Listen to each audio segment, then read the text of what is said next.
Now I will be talking about Ilio Tibial band contractures and also Ilio Tibial band or IT band friction syndrome.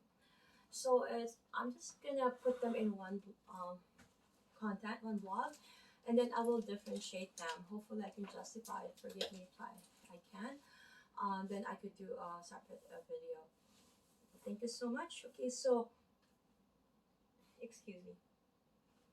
So a contracture is mainly a contracture, right? So it's just shortening of the fascial or the covering of the muscle is the connective tissue. So once that shortened, it's going to tighten that specific muscle, or in this case is the IT band. Okay, because IT band alone is a connective tissue, so it has created a contracture tightening effect.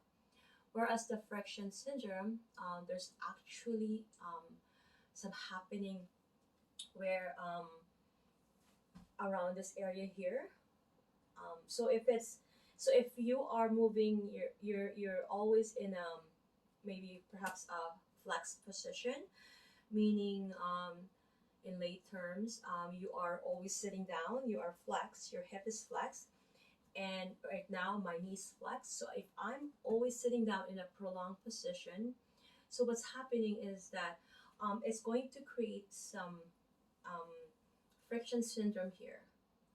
Or if I am a runner and I'm not doing, I have a poor biomechanics, I have poor, my gait cycle is off, that will cause some lateral deviation, and it will cause some friction while you're running, because you keep moving, you keep flexioning and extension of the knee. Therefore, that will be a cause of it. Okay, but I'm gonna go through my notes and it will detail explain, and I will explain it separately briefly. Okay, so and so for the friction syndrome, there will be some inflammation around it, because anything with a syndrome, there could be a pain. There's some inflammation happening. So where the iliotibial band crosses the femoral condyle, the lateral. This is the lateral, the outside part, and this is the medial. So lateral and medial. Okay, so when it crosses the femoral condyle, the lateral femoral condyle, that's where the friction is happening. So imagine this. See, right? Okay. So so it may present bilateral, meaning both legs, or just unilateral, just one leg. Okay. Okay.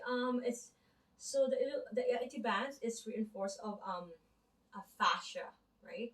So this okay, the proximal or the above um,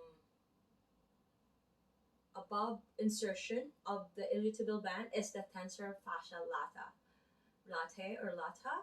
So it's more it seems like it's a long tendon of the TFL, right? Because iliotibial band is not muscle for that alone. It looks like it, because it's connected to TFL, so it's like a long tendon. So therefore, if the IT band is being tightened, um, there's a chance that it could be the TFL is the culprit, just because this tighten is causing or here. So if a client is seeking for therapy, say physiotherapy or massage therapy, they have to look into those things, right? Okay, so I'm gonna go with my notes now. The causes of the iliotibial band contracture, I'm gonna go that. But before I proceed, I wanted to explain that the iliotibial band, more so as aside from it's a connective tissue, it's an stabilizer, right? So if you're doing flexion and an extension of the knee more so a lot, it, let's say for a runner, right? That the IT band is very important um, part of that region of the knee. It's just because it's an stabilizer. It needs to stabilize um, the way how it's the gait, the cycle of the run is being done. It has to be done properly, proper biomechanics, right?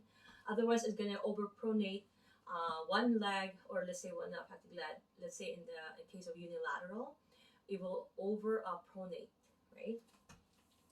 Okay, so the causes of the iliotibial band contracture, going back, sorry, activities or occupation that place the knee in hip and flexion.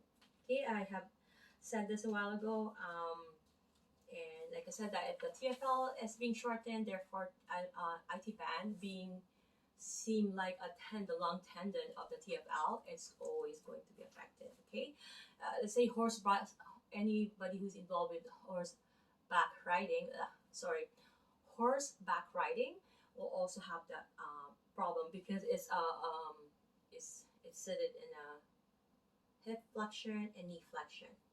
Okay, and it's gonna obviously it's gonna, even person who's always sitting down and in a computer, right? It's gonna create contractures. So we need to stand up after half an hour to 45 minutes. We need to stand up, stretch or walk for even a few minutes and then go back. Otherwise, contractures begins to happen, to develop. So postural imbalances, there's going to be a cases for a lateral. Okay, how to explain this? Okay, I'm not equipped for any pictures to show. So we will have a hyperlordosis, and it could have person could have a lateral tilt too. Lateral tilt, meaning it's going sideways, or left or to the right.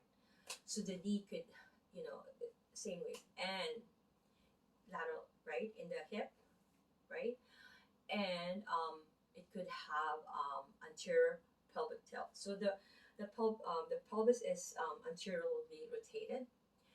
Therefore, it's also known as hyperlordosis. Okay, what's happening there is the QL, the muscles at the back, it's a deep muscle, is being shortened. So it's creating that tightness. So it's pulling together, right? Right. So it's creating that tightness here. So that could be a factor that could happen if somebody who's diagnosed or been clinically diagnosed with IT band contracture or friction syndrome. Eventually, because our body will make it right. Our body is very incredible that it will make your body right. So if there's a dysfunction somewhere, the next level up or down, it will make it right. So it's gonna, try to fix it by its own, and the dysfunction is gonna be, all going up. It's gonna be all over the body. Okay. And somebody who's in a bed rest or a wheelchair, that's a factor too. So causes of iliotibial band friction syndrome, this is a friction syndrome, is prolonged repetitive activities, and it's the same thing if the person is always in a hip flexion, knee flexion, or cycling, running, sitting down for a prolonged period of time. And the contributing factors are poor TFL, the tensor fascia lata, which is the proximal attachment of the IT band. Okay, and also it will and an anterior pelvic tilt, like what I said, right? The pelvic being anteriorly tilt, right? And both. So it's gonna create hyperlordosis in the lumbar hyperlordosis, okay, in the lower or the lumbar area. Okay, manifestation, pain is frequent, gradual at onset, and worse with activity. The pain, I'm trying to rush it, that's why, because I'm trying to do it under 10 minutes, but I'm always going over. So the pain is felt along the lateral thigh and into the lateral aspect of the knee. Hopefully, folks, I can get better with this, and later on I could, maybe I have to make a board, and hopefully I could learn slowly to do that. But my aim is to help people maybe get the information briefly for maybe students or who wanted to just know information, not to the extent of knowing everything. It's just a brief explanation of it. I'm going to be slowly learning, and but for now, that's hopefully that I could be of help. Okay, the shortening of the iliotibial band occurs. Okay, so the thickening, adhesions, and possible fibrocytic nodules can be found along the affected iliotibial band. Okay, so the difference is that if it's a contractures, it's a whole connective tissue, that line, right? If somebody who is very toned, let's say somebody is really toned, not like me because I haven't really walked or run in 2 years since COVID. So you can see some indentation of their iliotibial band. So it's very, very, how do you call this? Highlighted. You could see it. It's really, like I said, there's an indentation. And so what's happening is, if, okay, okay, let me see if I can explain it. I don't know how to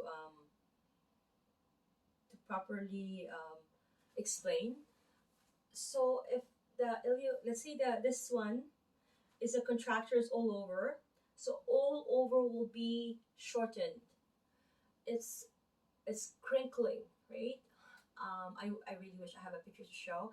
It's crinkling. These contractures, because if the muscles are not working, or it's not really doing its job to do exercise, to do ADLs, where it's like you do always work, doing always active, right, so to speak.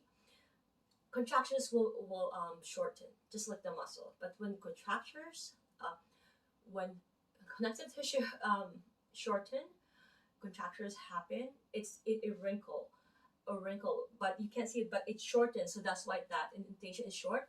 And then people who are trying to work out, their muscles are all